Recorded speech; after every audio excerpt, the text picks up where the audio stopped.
later today. But I'm here casting our friendly league match solo. Unfortunately, got nobody with me, so we'll see what I can do. We're going ahead and getting into the bands here with Austin and Hendrix. First on Austin's side, we got Volibear, Camille, and Hendrix got Ari and Ziggs. Both teams, I'm sure, have done their plenty scouting and due diligence, and we're likely to see that come out.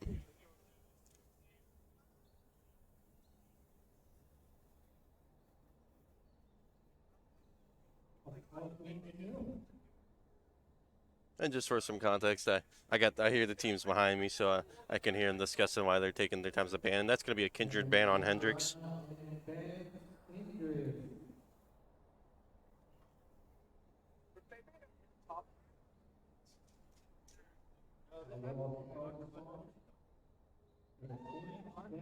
And that's going to be a Victor ban on Austin.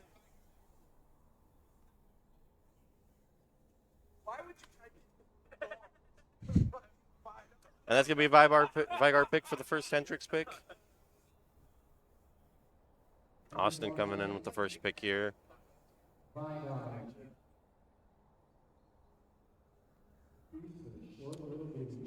We got Zaya, and if I'm correct, that's going to be Banta playing Zaya, and we got Nar.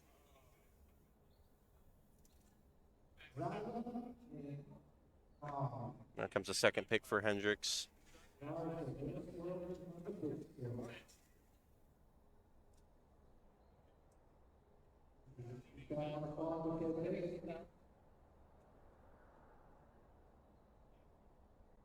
We got a Misfortune coming in the ADC fight the Zaya. I think they are expecting the lethality Zaya build here.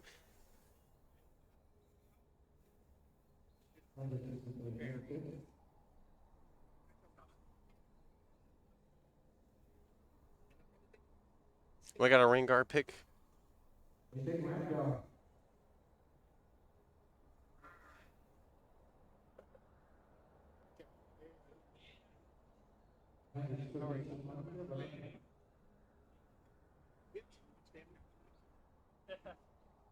I got Karma going for the support. So it should be Electra on Austin College's side.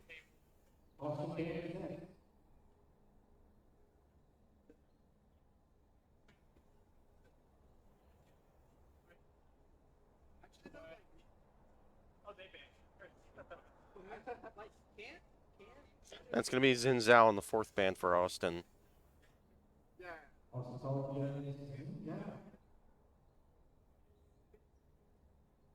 That's going to be a Vex ban on Hendrix.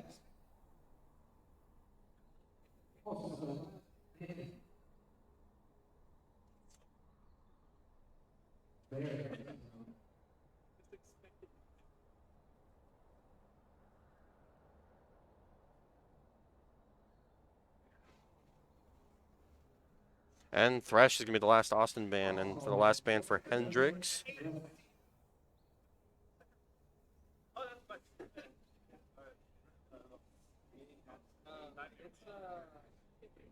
It's going to be Nocturne. So we're on the final two picks for both Austin and Hendrix.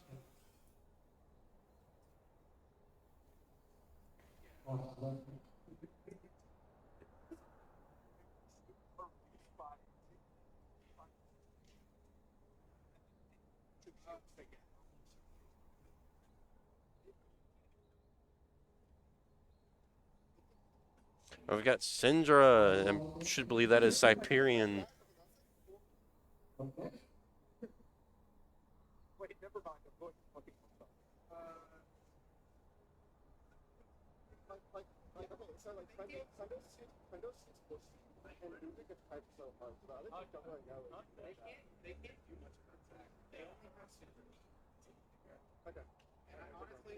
We got Zach coming into the jungle.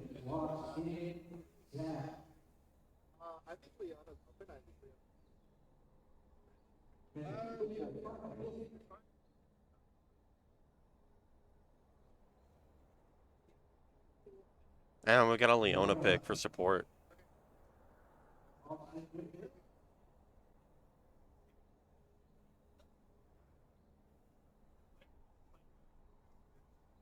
Yeah, Austin on their final pick here should be their jungler, I do believe. And it's going to be Viego.